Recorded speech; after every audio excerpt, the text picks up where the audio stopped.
हरिओम. अमृतानुभव योगदास श्रीयुत जय गणेश जोशी यांचे प्रवचन. माऊलींचे प्रास्ताविक. ओवी क्रमांक 2. गुरुरित्याख्यया लोके साक्षात विद्या ही शांकरी, जयत्याज्ञा नमस्तस्यै दयार्द्रायै निरंतरम. अर्थात लोकांमध्ये गुरुप्रमाणेच मान्यता असलेल्या, साक्षात शिवाचीच विद्या असलेल्या, सदा कृपाळू असलेल्या अशाचा जय जयकार असो, तिला नमस्कार असो. लोकांमध्ये गुरुप्रमाणेच मान्यता असलेल्या, अध्यात्मामध्ये गुरुला अनन्यसाधारण महत्त्व आहे. अध्यात्मविद्या गुरुमुखीच घ्यावी असे आहे. यास्तव माऊलींनी सर्वप्रथम गुरुवंदन केले. आता ते गुरु इतकीच महत्त्वाची असलेली जी विद्या, तिला वंदन करत आहेत. माऊलींना येथे सांगायचे आहे की जसा गुरु तसेच विद्या पूजनीय आहे. गुरु विद्या प्रदान करतो, परंतु प्रत्यक्षात ही विद्याच आपल्याला आपले जीवनोद्दिष्ट पूर्ण करायला उपयुक्त असते. आपण जेव्हा गुरुकडून विद्या शिकतो तेव्हा सत्यता अशी आहे की ती विद्या आपल्यात समाविष्ट होते, प्रविष्ट होते. गुरु आपल्यापासून दूरच असतो, परंतु आपण विद्यावान होतो. जसे आपण अमुक गुरुचा शिष्य असे ओळखले जातो, तसेच आपण आपल्या विद्येनेही ओळखले जातो.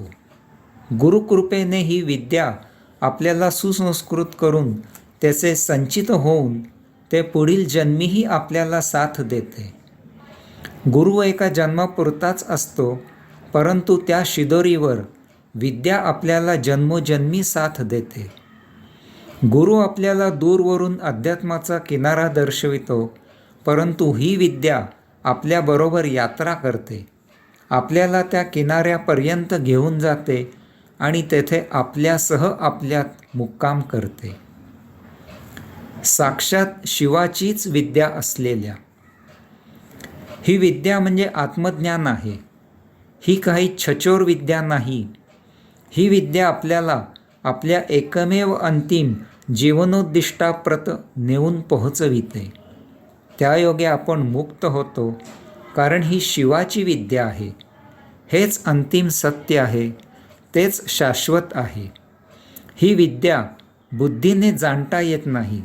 तिची स्वतःची स्वतःला अनुभूतीच घ्यावी लागते.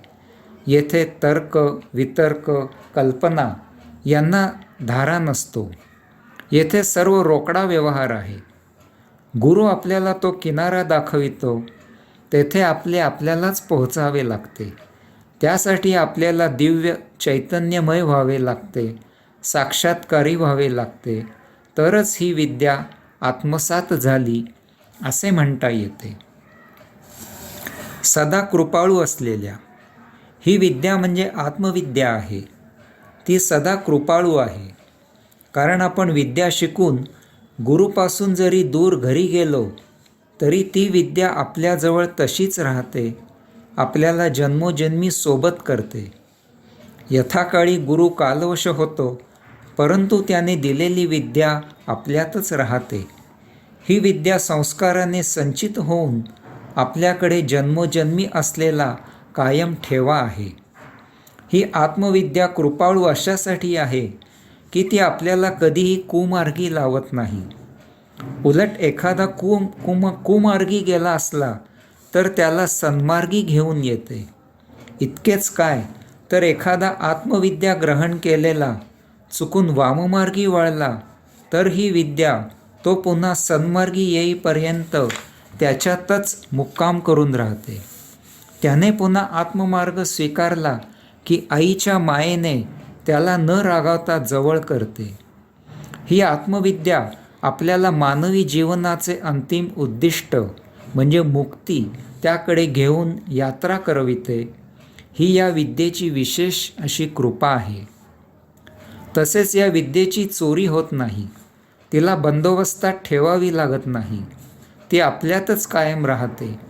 योग्य संधी साधून ती अंतःप्रेरणेने उफाळून येते आणि आपल्याला जागे करते. अर्थात जागे व्हायचे की नाही हा आपला प्रश्न आहे, परंतु हे तिचे कार्य आपण जागे होईपर्यंत सुरूच राहते. ती कधीही झिजत नाही की कमी होत नाही. ही विद्या जर आपण दुसऱ्याला दिली तर आपल्याकडील विद्या आपल्याकडे जशीच्या तशीच राहते. कदाचित त्यात अनुभवाची भर होते. या सर्वांचे कारण एकच की कृपाळू हा त्या विद्येचा स्वभाव आहे. त्यासाठी आपण आपली पात्रता सिद्ध करावी हे आपल्यासाठी उचित आणि कल्याणकारी आहे. आशाचा जय जयकार असो, तिला नमस्कार असो. आशा या विद्येचा माऊली जय जयकार करत आहेत. तिच्यापुढे नतमस्तक होत आहेत. आपल्यात आणि विद्येत कधीही अंतर होत नाही. ती आपल्यात सदा वास्तव्य करते. यास्तव आपल्यात विनय असावा लागतो. यासाठीच तिच्यापुढे नतमस्तक होऊन तिचा आदर करायचा असतो. तरच आपल्याला विद्या शोभून दिसते. या विद्येची पडताळणी कोणीही करू शकतो. सर्वांना या विद्येची दारे उघडी आहेत. हाच तिचा जय जयकार आहे.